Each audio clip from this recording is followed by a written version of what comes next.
में मैं भेज रहा हूं और संसार में जाकर के क्या करना, श्रेष्ठतम कर्म करना, कभी गलत कर्म मत करना। लेकिन एक प्रश्न उठा, श्रेष्ठतम कर्म किसे कहते हैं? क्यों जी, अभी तक किसी ने बताया नहीं श्रेष्ठतम कर्म ये है। किसी बच्चे से आप कहें बेटे झूठ मत बोलना, झूठ मत बोलना, तो एक दिन ऐसा भी अवसर आएगा वो ये कह देगा मुझे ये भी तो बता दो मुझे बोलना क्या है। झूठ तो नहीं बोलूंगा लेकिन ये भी तो बताओ मुझे बोलना क्या है। तो श्रेष्ठतम कर्म है क्या जो करना है? ये तो वेद ने कह दिया, ईश्वर ने कह दिया कि श्रेष्ठतम कर्म करना, लेकिन श्रेष्ठतम कर्म है क्या जिसे करना है और जिसके करने से परमात्मा की आज्ञा का पालन हो जाता है? जब ये प्रश्न उठा तो इस प्रश्न का उत्तर महर्षि याज्ञवल्क्य देते हैं, क्योंकि शतपथ ब्राह्मण यजुर्वेद का व्याख्यान ग्रंथ कौन है? शतपथ ब्राह्मण है। और शतपथ ब्राह्मण के रचयिता कौन है? महर्षि याज्ञवल्क्य है। और शतपथ ब्राह्मण में क्या है? यज्ञ की विस्तार से व्याख्या है।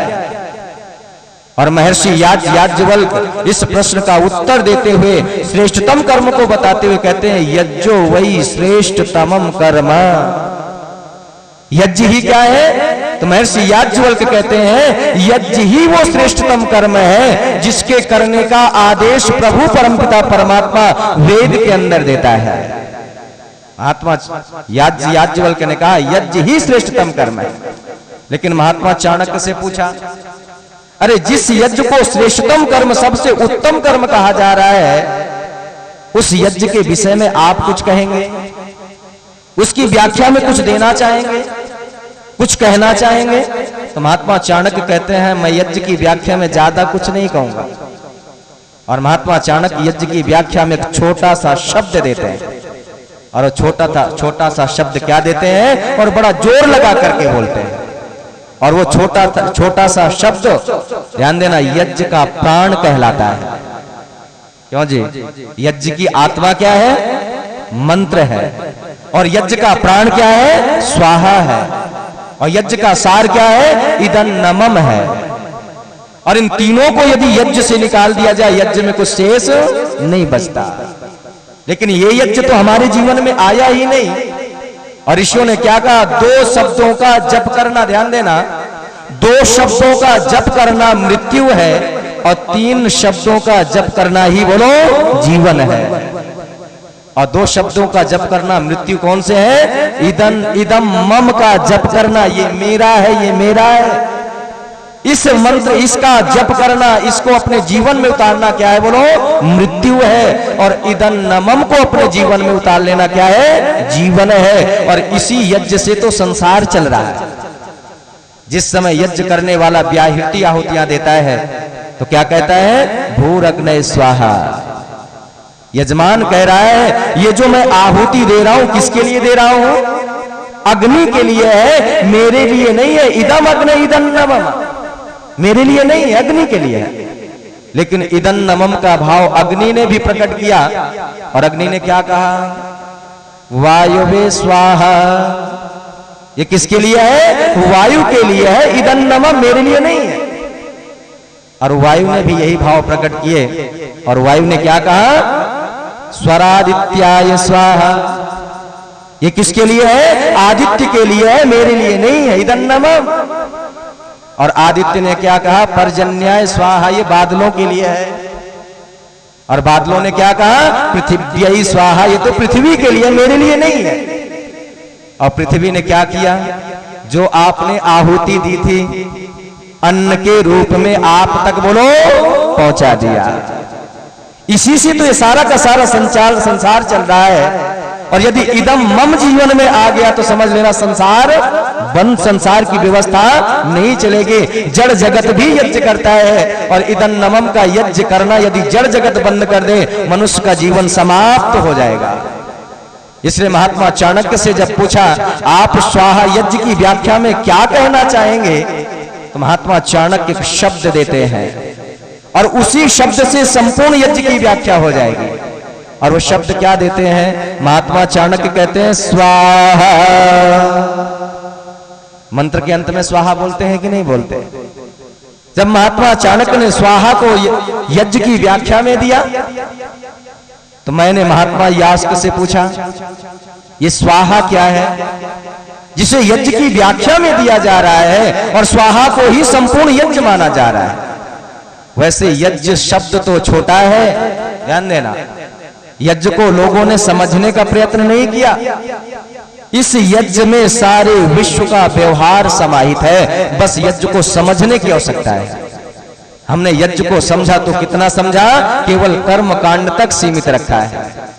लेकिन यज्ञ केवल कर्म कांड नहीं है, यज्ञ के अंदर सारे विश्व का व्यवहार समाहित है। और यज्ञ की व्याख्या देते हुए ऋषि क्या लिखते हैं, अग्निहोत्र से लेकर अश्वमेध पर्यंत किया जाता, जिसमें शिल्प व्यवहार पदार्थ विज्ञान है, जो जगत के परोपकार के लिए किया जाता है, उसका नाम यज्ञ है।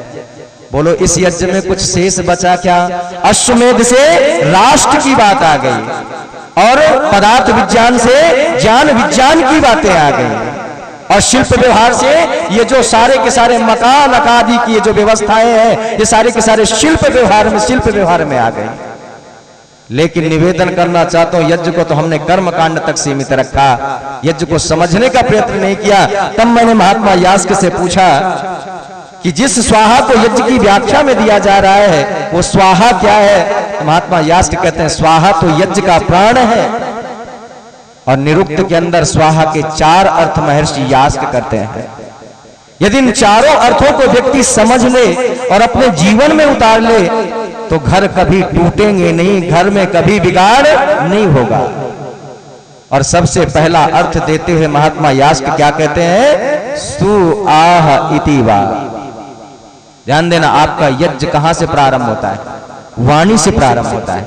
इस यज्ञ में तो आपने बहुत आहुतियां दी हैं, अरे अपने जीवन से भी तो यज्ञ होने देना, यज्ञ कर लेना।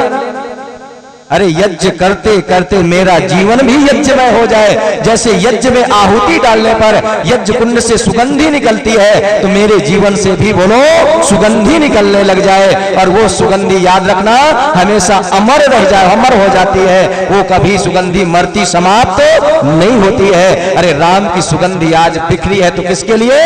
यज्ञमय जीवन बना लिया था।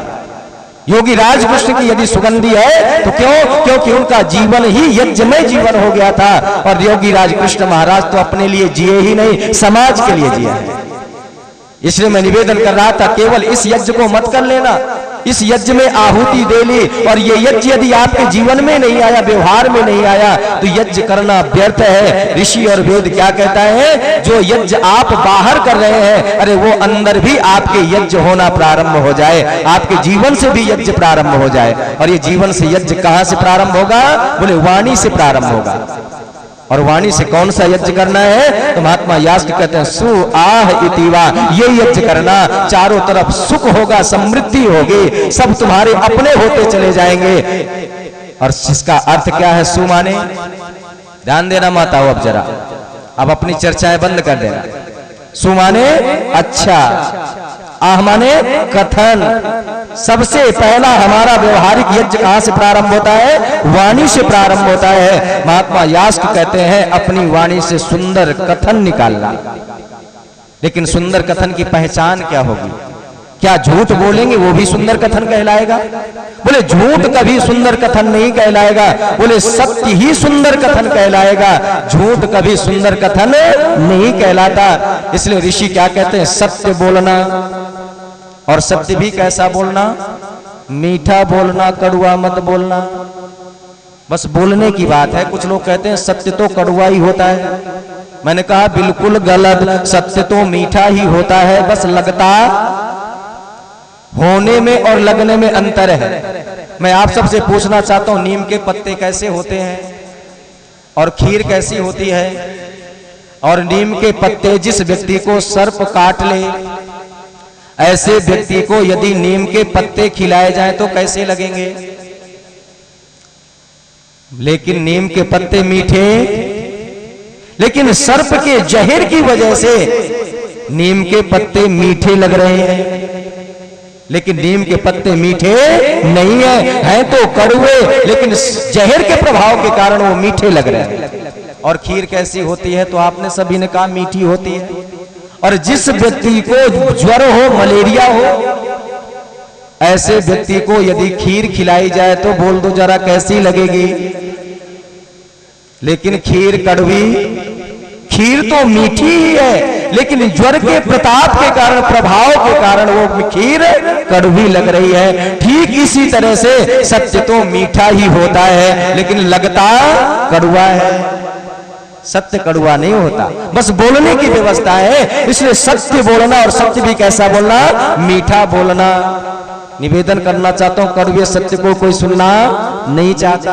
उदाहरण दे रहा हूं, आपके पड़ोस में कोई अंधा व्यक्ति रह रहा है और सुबह सुबह आपको मिल जाए और मिलते ही कह दें ए अंधा, क्यों जी, है तो सत्य ही, लेकिन आपने अपनी वाणी को परिमार्जित करके, यज्ञ करके नहीं बोला, स्वाहा करके नहीं बोला, और इस बात को सुन करके क्या करेगा, आपसे झगड़ा करने के लिए तैयार हो जाएगा।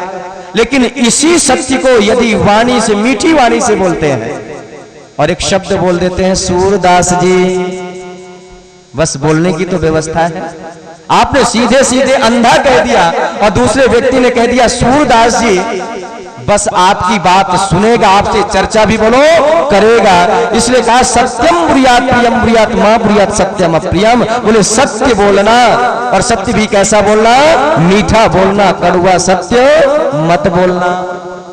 लेकिन आज परिवार में बोलना ही तो नहीं आया, परिवार टूट रहे हैं। सास बहू से मीठा नहीं बोलती, ध्यान देना, और बहू सास से मीठा नहीं बोलती। इसलिए सास बहू का झगड़ा परिवार में चल रहा है।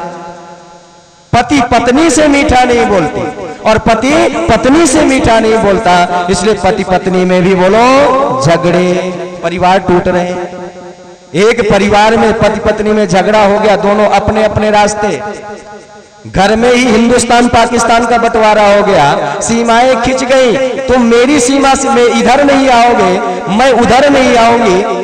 अब विचार करो, ऐसी जब स्थिति होगी तो बच्चों पर संस्कार क्या पड़ेंगे। एक दूसरे से बोलने के लिए तैयार नहीं है, लेकिन उनका 3 वर्ष का बच्चा एक जगह सत्संग चल रहा है। और ध्यान देना, इसीलिए तो सत्संग आवश्यक है। और जब सत्संग में बच्चा पहुंच गया, वहां पर पंडित जी महाराज वाणी दोष पर चर्चा कर रहे थे और कह रहे थे हमें मीठे वचन बोलने चाहिए, कड़वे वचन कभी नहीं बोलना चाहिए।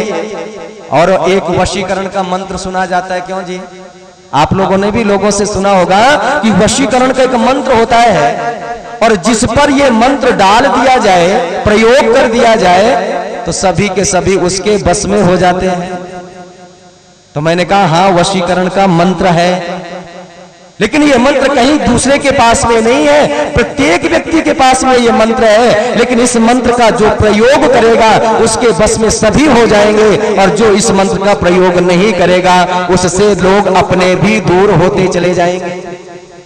यज्ञ न करने के कारण ही तो परिवार टूट रहे हैं। ध्यान देना, एक शब्द है हमारे यहाँ अपनाना, और अपनाना का अर्थ क्या है, अपना लो। ये दोनों अर्थ कर रहा है, दे रहा है। और किन्हें अपना लो, अपनाना।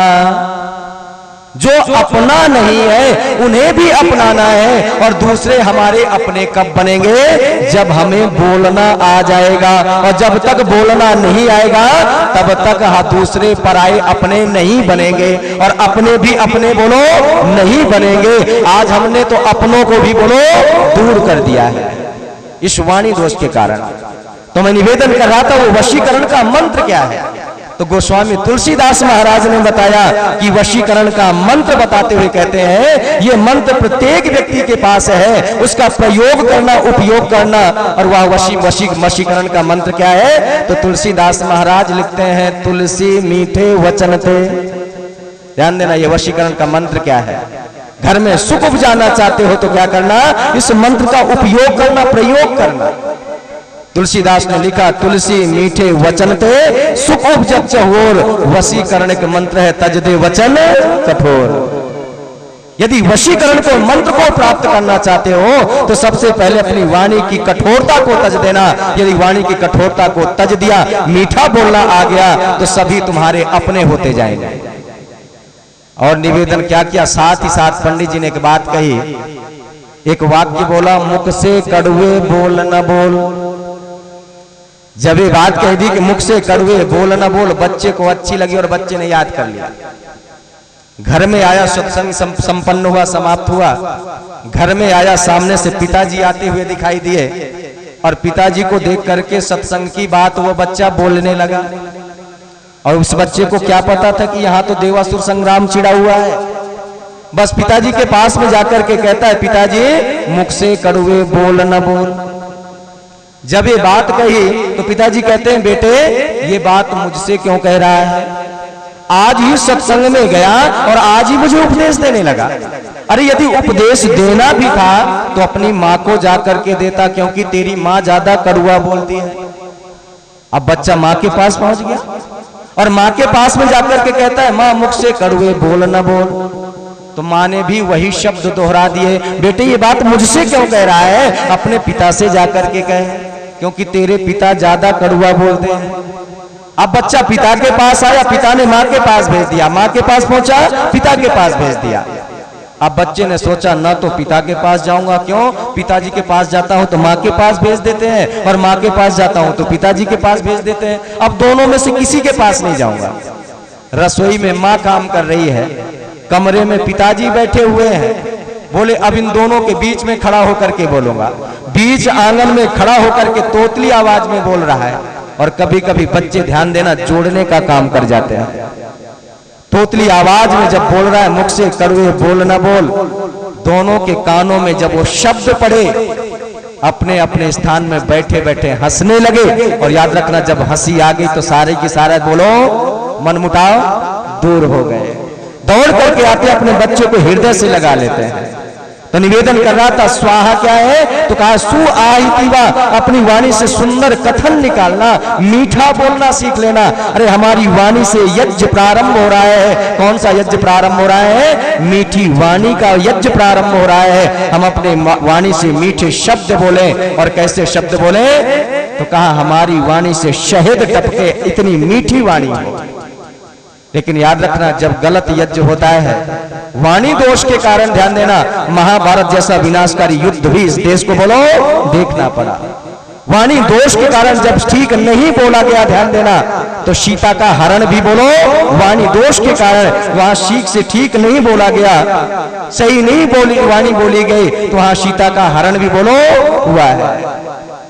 इसलिए निवेदन करना चाहता हूं, स्वाहा क्या कहता है? और जिस समय संध्या करने के लिए भक्त बैठता है और अंग स्पर्श कर रहा है, एक बार नहीं 2 बार कहता है, ओम वाक वाक, हे प्रभु मेरी वाणी वाणी हो जाए। लेकिन हमने तो अपनी वाणी को बनाया भी तो क्या बनाया बोलो? बाढ़ बना रखा है, जो लोगों को बेदती छीदती चली जा रही है। और याद रखना, शस्त्र का काटा हुआ घाव तो भर जाता है, लेकिन वाणी का घाव कभी भरता नहीं है। इसलिए बोलने से पहले एक बार हृदय तराजू पर तोल लेना। यदि जो हृदय तराजू पर तोल करके बोलता है तो उसका प्रभाव होता है, जो बिना विचारे बोलता है उसका कोई प्रभाव नहीं होता है। इसलिए स्वाहा का सबसे पहला अर्थ क्या है? हम अपनी वाणी से सुंदर कथन निकालें। और दूसरा अर्थ भी बड़ा कमाल का किया है, स्वाहा वाग्यतिवा, हम अपने मन वाणी कर्म को एक बना लें। बड़ा सुंदर उपदेश दिया। क्या स्वाहा का दूसरा अर्थ है? हम मन वाणी कर्म को एक बना लें। जैसा हम मन में सोचते हैं वैसा वाणी से बोले और वैसा ही कर्म करें। लेकिन आज ये यज्ञ आया क्या हमारे जीवन में? हम वाणी से और कुछ मन में कुछ सोचते हैं, वाणी से कुछ और बोलते हैं, और कर्म ठीक उसके विपरीत होता है। और यहाँ एक कहावत भी तो बोली जाती है, मुंह में राम, ये स्थिति है। लेकिन क्या कहा? मनसा वाचा कर्म, इन तीनों को एक बना लेना। जब तुम्हारे मनवाणी कर्म एक हो जाएंगे तभी तुम्हारे जीवन में यज्ञ आ जाएगा। यदि मनवाणी कर्म एक नहीं होंगे तो यज्ञ नहीं आएगा। और इस यज्ञ को देखना चाहते हो तो भगवान श्री राम के जीवन को उठा करके देखना। भगवान श्री राम ने इस यज्ञ को भली बात ही किया है, मनसा वाचा कर्मणा को एक बनाया है। उदाहरण दे रहा हूं, जिस समय चित्रकूट में बैठे हैं श्री राम और भरत वापस ले जाने के लिए आते हैं, भरत कहते हैं चलो अयोध्या चलना है। श्री राम ने कहा वापस नहीं जाऊंगा। भरत ने दोबारा कहा तो श्री राम कहते हैं भरत तुम्हें पता नहीं है, राम केवल एक बार कहता है, दोबारा नहीं कहता। जो कह दिया सो कह दिया, उसमें कोई परिवर्तन नहीं होता। बोलो 14 वर्ष से पहले श्री राम अयोध्या वापस गए क्या? श्री राम ने मनवाणी कर्म को एक बना लिया था, और जो मनवाणी कर्म को एक बना लेता है वो क्या कहलाते हैं? का मनस्य कम वाचस्य कम कर्मणस्य कम महात्मा नाम, वो महात्मा हो जाते हैं।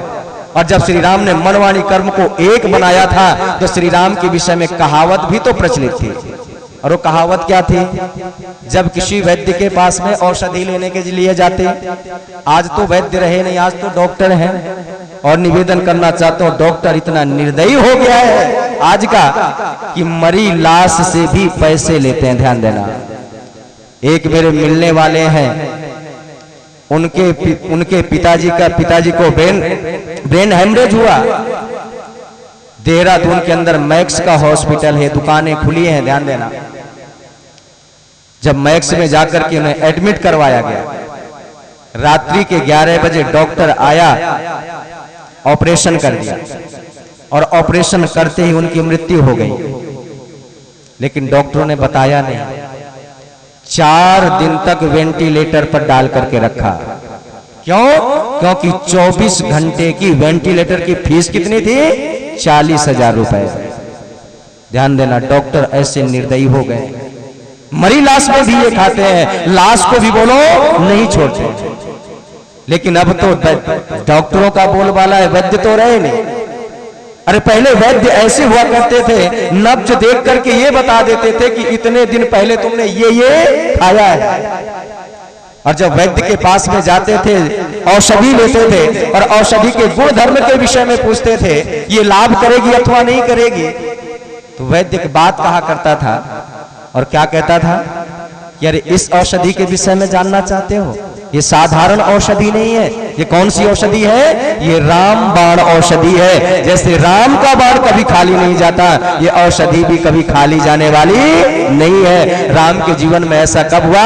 जब श्री राम ने मनवाणी कर्म को एक बना लिया। लेकिन राम के भक्तों की बड़ी स्थिति बिगड़ी हुई है, मुख मन में तो कुछ और सोचते हैं, वाणी से कुछ और बोलते हैं, और कर्म ठीक उसके विपरीत होता है। दिन में राम राम, शाम को बोतल का। क्यों जी, यही चल रहा है कि नहीं चल रहा?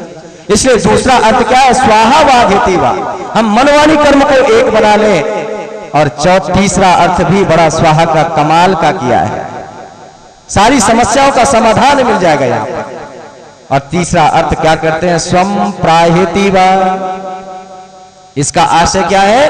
अपने पदार्थ को अपना कहना, दूसरे के पदार्थ को अपना मत कहना।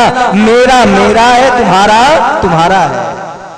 क्यों जी, ये भावना आ जाए तो क्या चोरियां होंगी, हरण और अपहरण होंगे क्या? मेरा मेरा है, तुम्हारा तुम्हारा है। मैंने जो पुरुषार्थ से कमाया है उस पर मेरा अधिकार है। अरे तुमने जो कमाया है, अर्जित किया है, उस पर अधिकार तुम्हारा है। तुम्हारे पदार्थ पर मेरा अधिकार नहीं, मेरे पदार्थ पर तुम्हारा अधिकार नहीं। लेकिन याद रखना, यहां तो बोलो, एक कहावत भी है, आंख छिपी और माल दोस्तों का। आंख छिपते ही माल दोस्त ले जाते हैं। और याद रखना, पहले तो चोरी हुआ करती थी, हरण हुआ करते थे, लेकिन आज क्या हो रहे हैं जी? अपहरण हो रहे हैं। पहले हरण होते थे, अब अपहरण होते हैं। हरण किसे कहते हैं? यदि मालिक नहीं देख रहा, उसकी वस्तु को ले जाना हरण कहलाता है। लेकिन बलात् जबरदस्ती छुड़ा लेना, ये क्या है बोलो? अपहरण है। और मनुष्य की तो बात छोड़ो, विमानों के भी बोलो अपहरण होते हैं।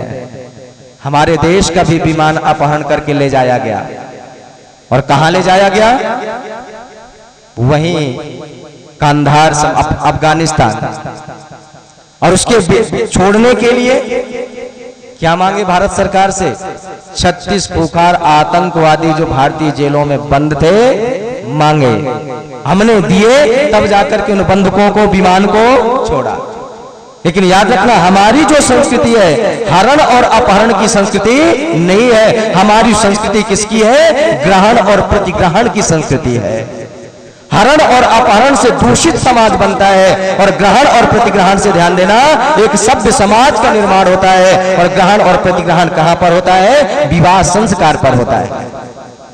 पिता पुत्री का हाथ पकड़ करके बैठा है और वर महोदय से निवेदन करता है, अलंकृताम कन्याम प्रतिगृह्णातु भगवान। जब ये पिता ने कहा तो वर क्या कहता है? ओम प्रतिगृह्णामि।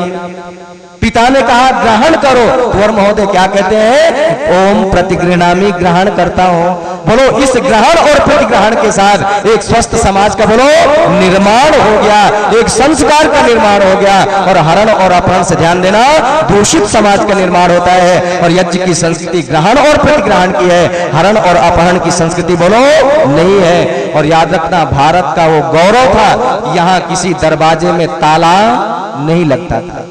क्यों नहीं लगता था? क्योंकि यहाँ कोई चोर नहीं था। इसलिए संस्कृत के शब्दकोश में ताले का कोई शब्द, ताले की कोई संस्कृति नहीं है। क्योंकि हमारे यहाँ कोई, याद रखना, ताला और चाबी नहीं हुआ करती थी, ताले नहीं लगते थे।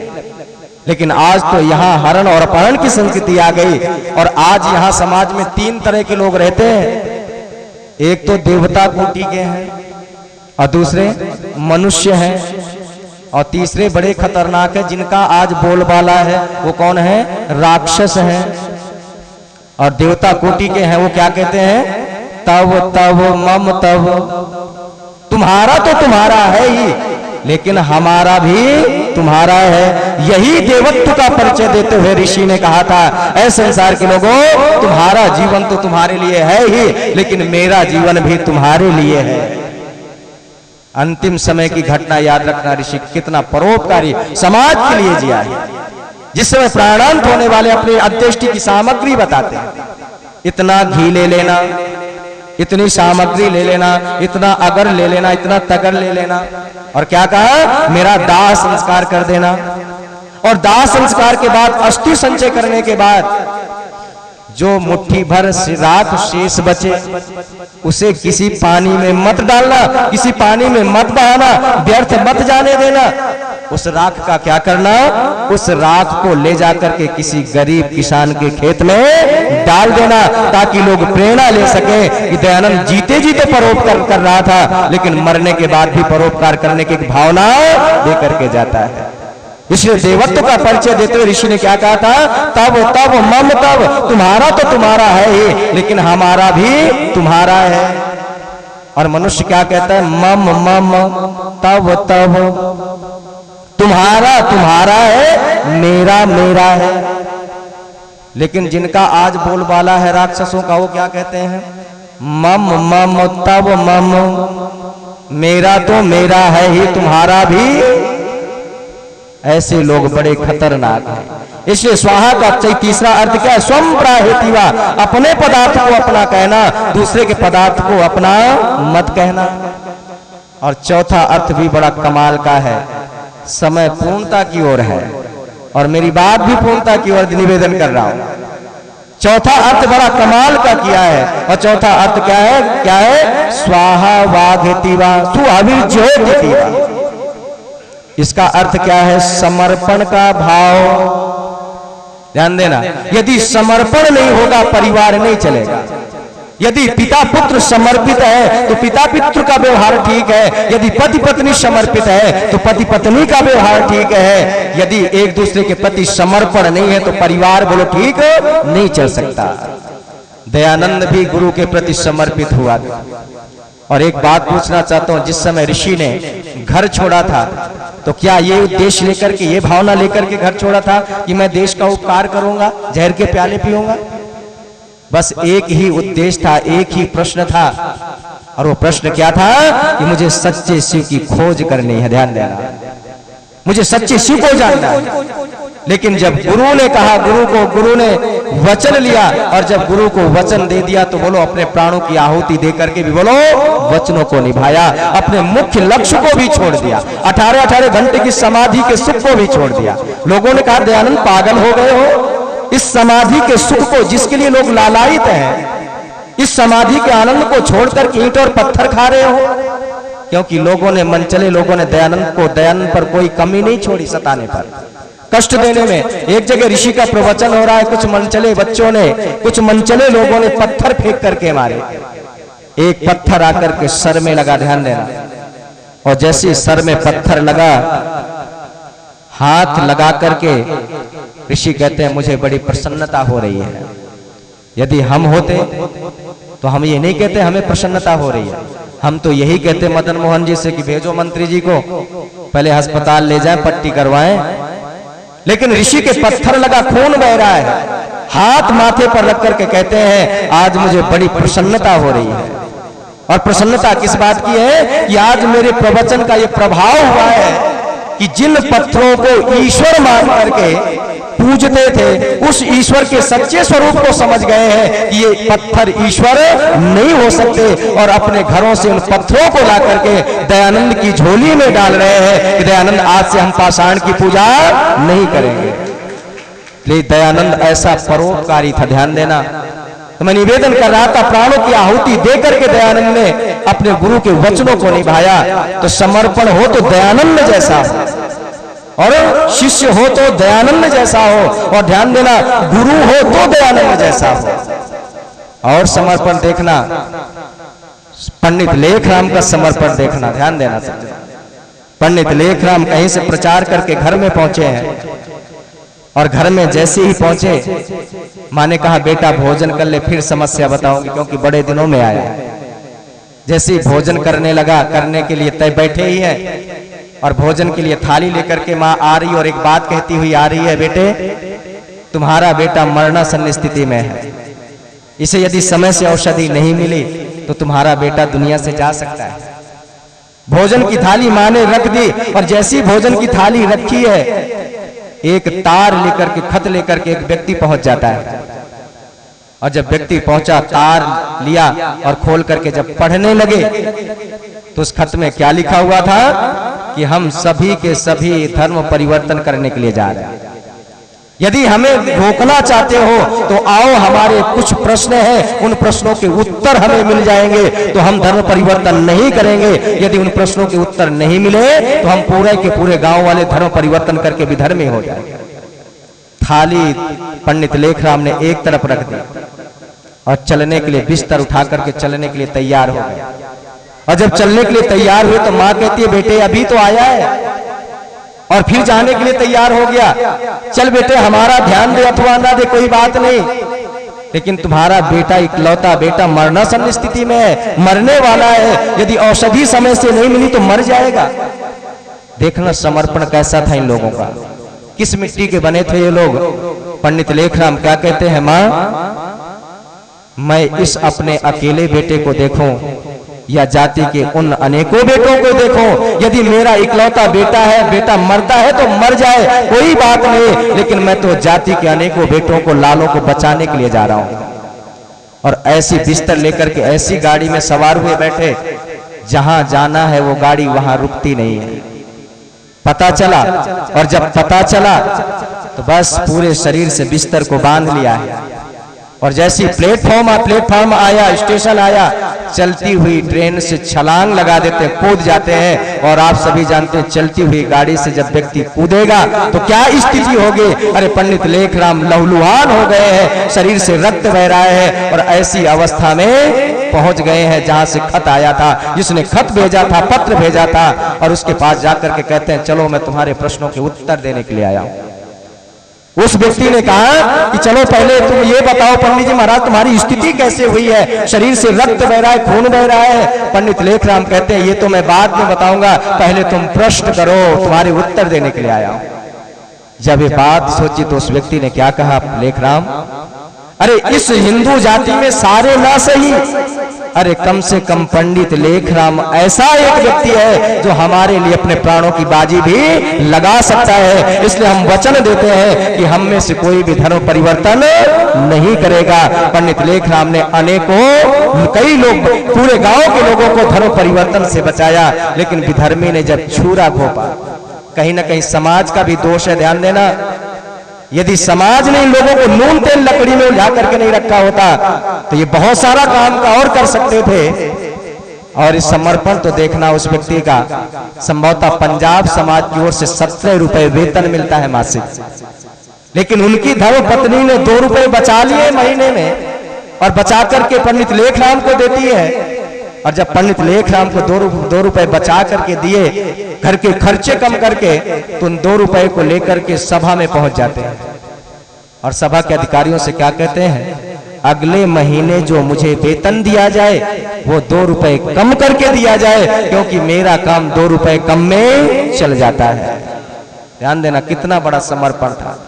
और जिस समय विधर्मी ने छुरा घोपा है, ध्यान देना, आते बाहर निकली हुई हैं, उस समय सभी परिवार के लोग हैं और भी लोग हैं। उस समय आर्यों से क्या कहते हैं, यदि हम होते, ध्यान देना सज्जनों, तो क्या कहते हैं, मैं अपने जीवन काल में अपने माता पिता का ध्यान नहीं रख पाया, मेरे माता पिता का बच्चों का ध्यान रखना। लेकिन उस समय लेखराम क्या कहते हैं, हे आर्यों, इस आर्य समाज से लेखन और प्रचार का शुद्धि का कार्य बंद नहीं होना चाहिए, ये तो चलता रहना चाहिए। इसलिए चौथा अर्थ क्या कहता है, सुहविर्ज होती तीवा, हमारे अंदर समर्पण का भाव आए, हम परिवार के प्रति समर्पित हो और राष्ट्र के प्रति समर्पित हो, तभी तो जीवन ये संसार व्यवस्थित चलेगा। इसलिए मैंने अपनी चर्चा प्रारंभ की थी, ईश्वर की भक्ति क्या है, बोले उस प्रभु परमपिता परमात्मा की आज्ञा का पालन करना ही भक्ति है। और उस परमात्मा की आज्ञा क्या है, उस परमात्मा की आज्ञा श्रेष्ठतमाय कर्मणा, श्रेष्ठतम कर्म करना ही परमात्मा की आज्ञा है। और श्रेष्ठतम कर्म क्या है, यज्ञ ही श्रेष्ठतम कर्म है। और यज्ञ की व्याख्या में महात्मा चाणक्य एक शब्द देते हैं, स्वाहा शब्द देते हैं, कहते हैं स्वाहा को अपने जीवन में उतार लेना, आपके जीवन का उत्थान हो जाएगा। इस स्वाहा रूपी यज्ञ को अपने जीवन में उतारें, निश्चित रूप से आपके जीवन का कल्याण होगा, आपका परिवार टूटने से बच जाएगा। ये थोड़ा सा निवेदन आप सबके मध्य में किया।